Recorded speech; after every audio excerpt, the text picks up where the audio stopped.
Hey guys, tonight we tiptoe into the kind of story that makes you clench your jaw halfway through brushing your teeth. Imagine this, the soft clink of silverware, a flickering candle at the center of a table that's seen decades of drama, and the smell of roasted garlic and passive aggression thick in the air.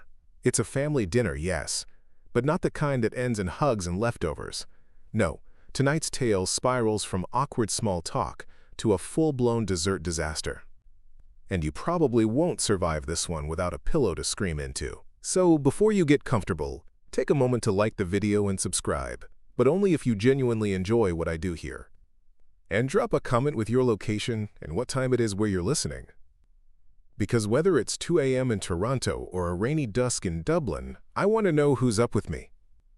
Now, dim the lights, maybe turn on a fan for that soft background hum, and let's ease into tonight's journey together. You get the text while you're still at work. Dinner's at 7, don't be late. From Mom, obviously. She's not really asking. The message is short, efficient, and just threatening enough to make your stomach feel off. You stare at it like it might change its tone. But it doesn't. There's something about family dinners, especially in homes where the table has heard more arguments than laughter.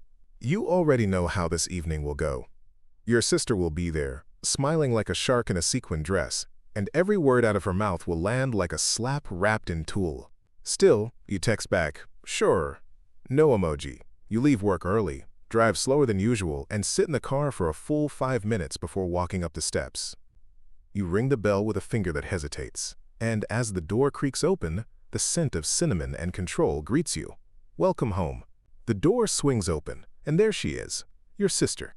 Perfect posture, hair so polished it could reflect the moon. And that smile, you know the one. It's the smile she wore when she got you grounded for accidentally deleting her homework in 8th grade.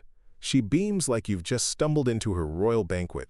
Look who finally showed up, she says, voice dripping honey and barbed wire.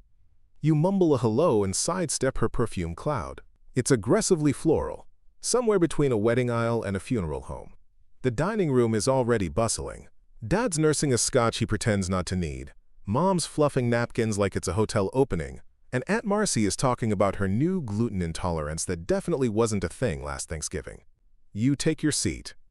Of course, you're placed right across from your sister, who immediately starts a one-woman show about her recent promotion, her designer shoes, and her charity gala, where she networked with a guy who once sold a sandwich to Elon Musk. Every sentence is an audition for a life she already lives online. You nod, smile when expected, and spoon mashed potatoes into your mouth like it's armor. Meanwhile, you wonder when your family dinner became a press conference for one.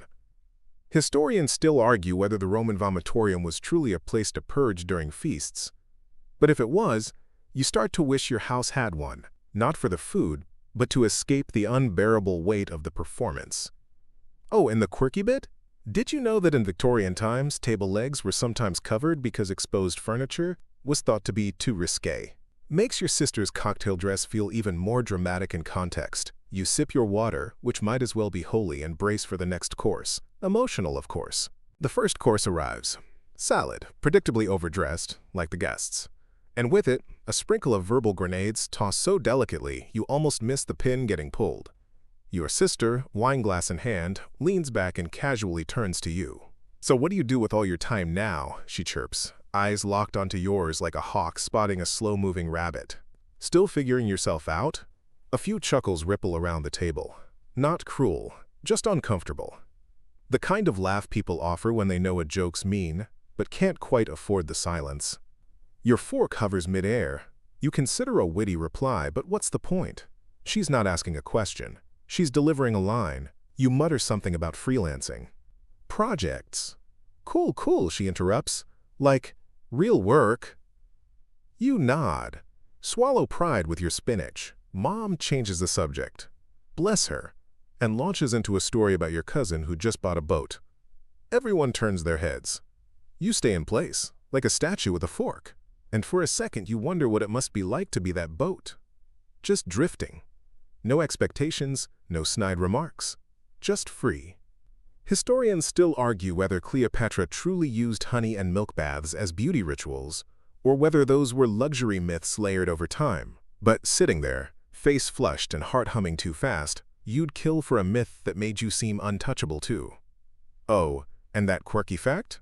The world's oldest known Yo Mama joke is actually over 3,500 years old, written on a Babylonian tablet. Your sister would have crushed it in Mesopotamia. You finish your salad, appetite withering. The next dish is coming, but so is the next dig. You can feel it. You think you're safe once the mains hit the table. Roast beef, buttery mashed potatoes, green beans trying their best to look important. Classic comfort food, if your comfort hadn't already been flung into the sun. You scoop politely, smile stiffly, and focus on chewing slowly. Maybe if you stretch it out long enough, no one will talk to you. No such luck. Remember when you tried to make that online business? Your sister blurts mid-bite, eyes wide with mock nostalgia. Oh my God, the website with like 4 fonts and a logo that looked like it was made in Microsoft Paint? She cackles before she even finishes the memory. Someone chokes slightly on a carrot. You freeze. It's not the story that hurts. It's that she told it like it was her anecdote to share. Like your struggle was entertainment. Like your trying counted for less because it didn't end in profit margins or LinkedIn clout. You force a smile, the kind that barely reaches the corner of your lips. Yeah, well, everyone starts somewhere, you say. She waves it off like she's swatting a fly. Sure, but some people actually start. Here's the kicker. Historians still argue whether Nero really fiddled while Rome burned, or if it's just convenient propaganda that stuck for centuries. Either way, you get it now. Sometimes people don't try to help when things collapse. They just watch. Or worse, they narrate. Your dad clears his throat. So how's the market these days? It's a lifeline, sort of. You latch on, mumble about inflation. Someone brings up the price of eggs. The conversation veers off. But the roast beef's gone cold on your plate, and in your chest, something else sours too. You reach for your water glass, hoping it might wash down more than just dry beef. The condensation on the glass drips onto your lap. Classic. You dab at it, ignoring how your sister snorts across the table like it's a punchline. And just when you think things might mellow out, the dessert appears. Your mom sets down a cake. It's chocolate. Your favorite, not hers. You glance at her, but she's looking away, fiddling with a napkin like it's a Rubik's Cube. Your sister? Already smirking. Someone suggests a toast, and naturally, it's your sister who jumps in. To trying and failing spectacularly, she sing-songs, raising her glass. Because some of us are brave enough to make fools of ourselves publicly. The laughter this time is louder, like she's built momentum, and now everyone's riding the wave. A few chuckles. One of your uncles mutters, "Kids these days," like he's watching from the stands. You don't respond. Not because you're weak, but because you know silence can sometimes scream louder than words. You stare at your plate, blinking slowly. The cake is served, a slice placed neatly in front of you, the frosting a little too perfect. And then she does it. One flick of her wrist.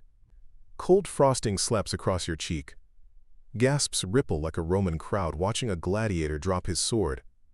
Chocolate clings to your face, your shirt. You sit there, stunned, the clink of forks suddenly gone. A quiet so thick it could smother. Historians still argue whether Marie Antoinette ever actually said let them eat cake.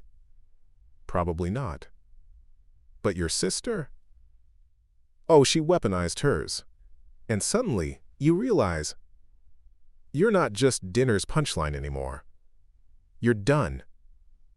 You stand, slow and deliberate, the way generals rise before a surrender or a slaughter. Cake clings to your cheek like an accusation. Everyone stares, mouths agape, the room trapped in a silent, frosting-glazed freeze frame. Your chair scrapes the floor, a shrill little protest. You don't wipe your face. Not yet. Let it stay, let them all see it. Your sister chuckles once, nervous now. Oh, come on. Don't be so dramatic. Her words are light, but the edges cut like obsidian. You look straight at her. No yelling, no swearing. Just cold clarity, like a guillotine rising in slow motion. You say her name. Once. Flat. No fluff. Just that. We're done, you whisper. Not loud, but loud enough for the entire room to feel the edges curl inward. Remember how Julius Caesar allegedly said, "Et tu, Brute"? A phrase historians still argue he never uttered as he was being stabbed by the Senate, including his once loyal friend Brutus. You don't say anything so poetic. You don't need to. You just walk out. No coat, no goodbye. The door clicks shut behind you like a lid sealing on a pressure cooker. The cool air outside hits your cake-smeared face like a benediction. The street lamp flickers overhead, a tiny apocalypse of moths swirling like they've been summoned to this moment. You wipe your cheek with your sleeve. The chocolate smears, darker now under the sodium light. Somehow symbolic, somehow perfect. You check your phone, already buzzing. Apologies, emojis, family group chat explosions. You don't open them. You just walk. Back inside? Oh, they'll spin it. She was just kidding. You're too sensitive. Maybe even. She didn't mean it. But you've been meaning to mean something for a long time. And tonight? You finally did. The next morning, you wake up with frosting still crusted in your eyelashes. Sweetness turned to bitterness overnight. Sunlight slips past the blinds, and for a second you pretend it's any other day. But your phone's red notification badge mocks that idea. The group chat's been renamed. Again. Classic move. You scroll. Messages range from clueless, "Hey, are you okay?" to completely missing the point. You should apologize to your sister. It's her birthday after all. Birthday. Right. The cake wasn't just dessert. It was a crown. And you were the court jester tossed to the wolves for not playing along. Somewhere between message 14 and 21, your mom's long text appears, full of words like family, forgiveness, be the bigger person. You love that phrase, don't you? Like you're supposed to carry everyone else's baggage while they pelt you with dessert. Historians still argue whether Queen Elizabeth I forgave her cousin Mary, Queen of Scots, before having her executed. The signature on the death warrant was there, but did she hesitate? Doubt it. Some queens choose peace, some choose the axe. Vers. You draft a reply. Backspace. Draft again. Finally, you send just 4 words. I'm not coming back. You turn your phone face down, as if that'll keep their words from crawling out and trying to rewrite your memory. Outside, birds chirp with unsettling optimism. You open the window, let the sound in, even if it doesn't match your mood. You start a load of laundry. Wash the frosting from your hoodie. There's a peculiar kind of power in clean clothes and quiet mornings, like pressing a reset button, or preparing for a siege. You're not angry anymore, you're just done.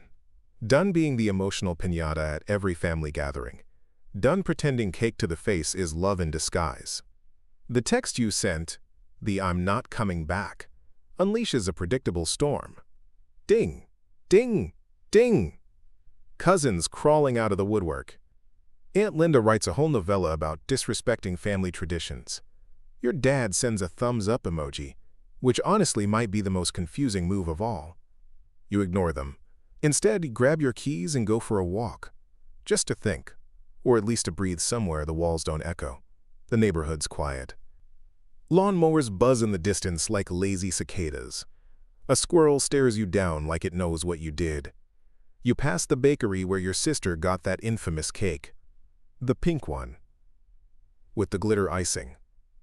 You shudder like someone just whispered moist in your ear. There's this statue near the park. Bronze, slightly oxidized, of some long-forgotten mayor who funded a train line no one uses anymore. He stands there, arms crossed like he's judging your family drama. You smirk and salute him anyway. Even defunct leaders deserve recognition. Fun historical sidebar. In ancient Rome, people who were disgraced by their families were sometimes subjected to a ritual called damnatio memoriae, literally erasing them from all records. Like a cancel culture prototype with chisels. But sometimes their names would reappear years later in secret carvings. Because memory is stubborn like that, you wonder if your name is already being scraped out of your family's group text history. If someone's photoshopping you out of the dinner pics, you reach a bench. Sit. Let the sun warm your shoulders like a weighted blanket. Your phone buzzes again. This time it's your younger cousin, Emma. "Hey," she writes. I saw what happened. I'm on your side. That was messed up. You stare at the message for a full minute. Then type, thanks. Small mercies. Bigger than cake.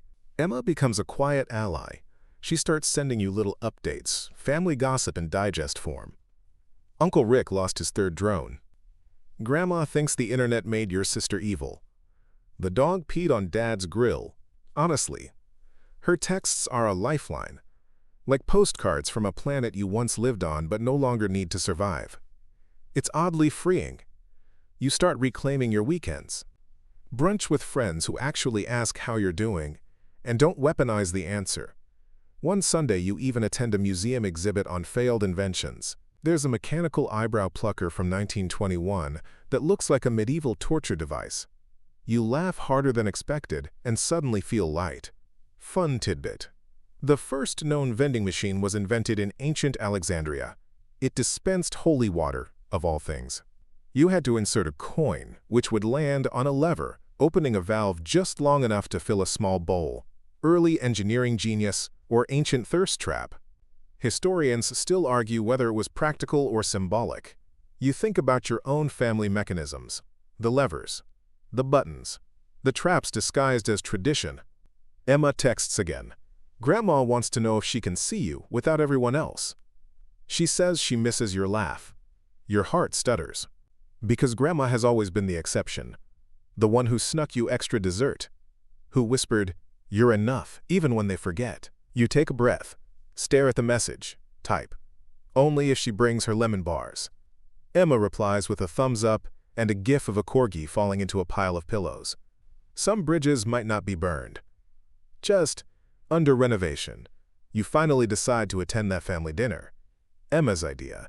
Grandma's insistence. Walking into the house, you notice the new scent, something like cinnamon and old paper, comforting yet strange. The locks may have changed, but some things linger.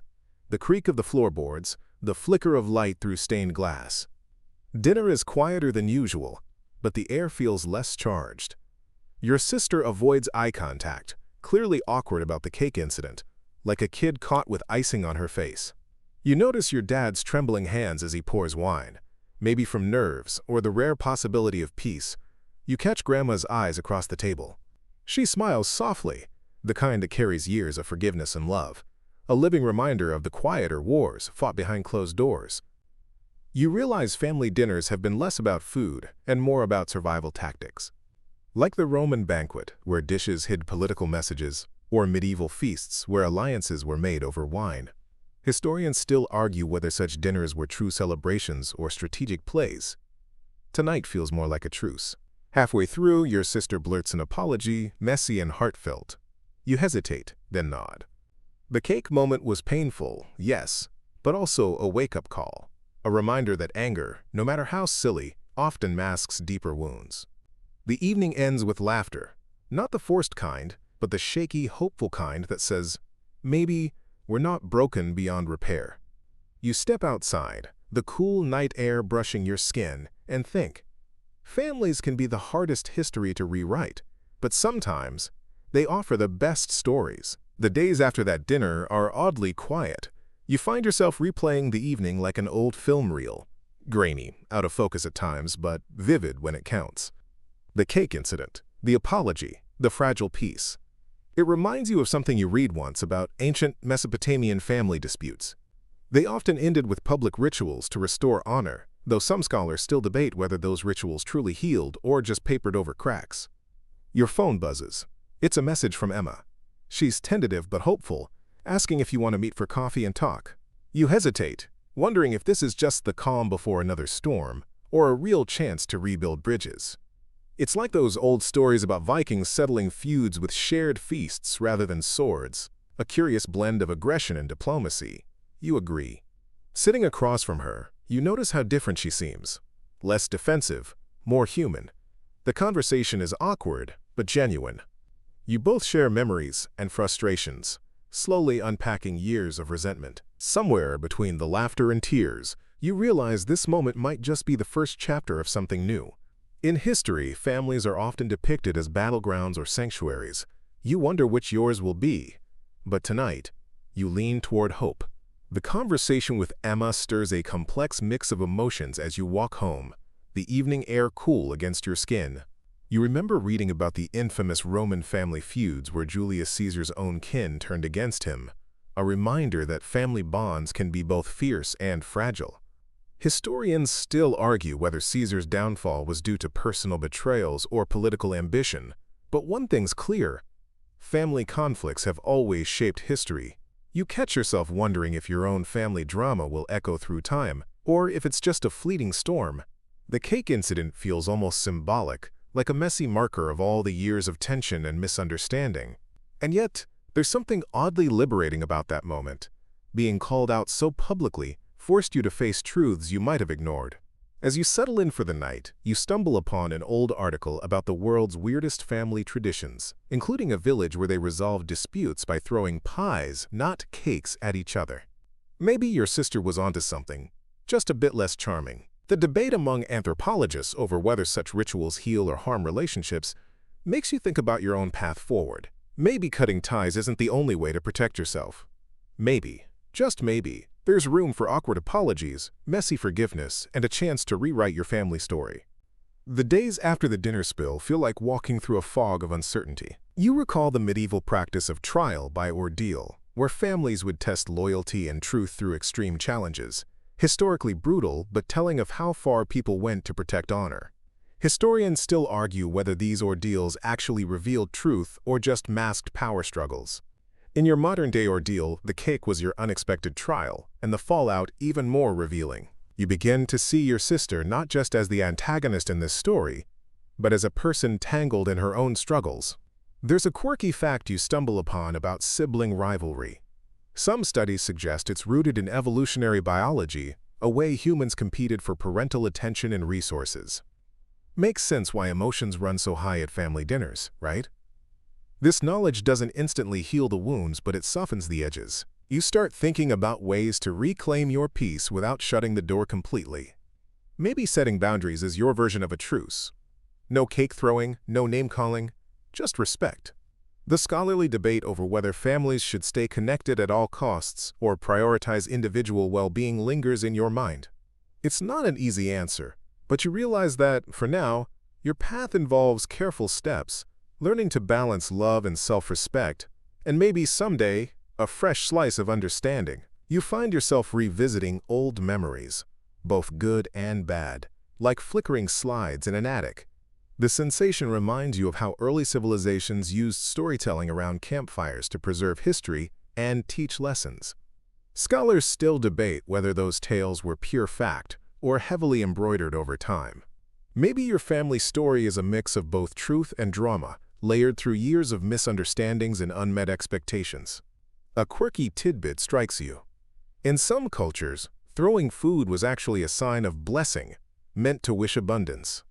Not quite what your sister intended, but food fights might have once been less about insult and more about celebration. Strange how context changes everything.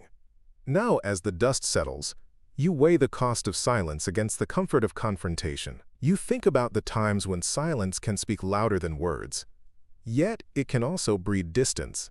Historians still argue whether avoidance or dialogue better mends fractured relationships. You're leaning towards a middle ground, one where you protect your peace but leave room for healing. In the quiet moments, you start crafting your own mental script for the next family gathering. No cake, no insults, just boundaries, and maybe a cautious hope for understanding. Because at the end of the day, family dramas might be ancient as humanity itself, but so is the desire for connection. Time feels both heavy and oddly light as you prepare to close this chapter. The taste of that cake on your face lingers like a bittersweet memory, a symbol of all the messy moments that make family what it is. You recall that ancient civilizations often used symbolic acts, like feasts or rituals, to both honor and challenge kinship bonds. Historians still debate whether these customs were more about control or genuine connection, but the point remains. Families have always been complicated. Here's a quirky fact. Did you know that in medieval Europe, nobles sometimes settled disputes by throwing pies at each other? Less tasty, more chaotic, yet somehow it seems fitting for your modern-day cake saga. Maybe your sister was channeling a centuries-old tradition, just missing the humor. You let out a slow breath, feeling a surprising calm seep in. You realize that cutting her off wasn't about punishing, but preserving yourself. It's about deciding who deserves your energy, like tending a garden where some plants need pruning for the whole to thrive. Whether you'll reconnect someday remains uncertain. Historians still argue about the durability of broken bonds, but for now, you're choosing peace. As the lights dim around you, you feel ready to turn the page, carrying with you lessons wrapped in frosting and conflict. Family isn't perfect, but your story reminds you it's yours to shape, with or without the cake fights.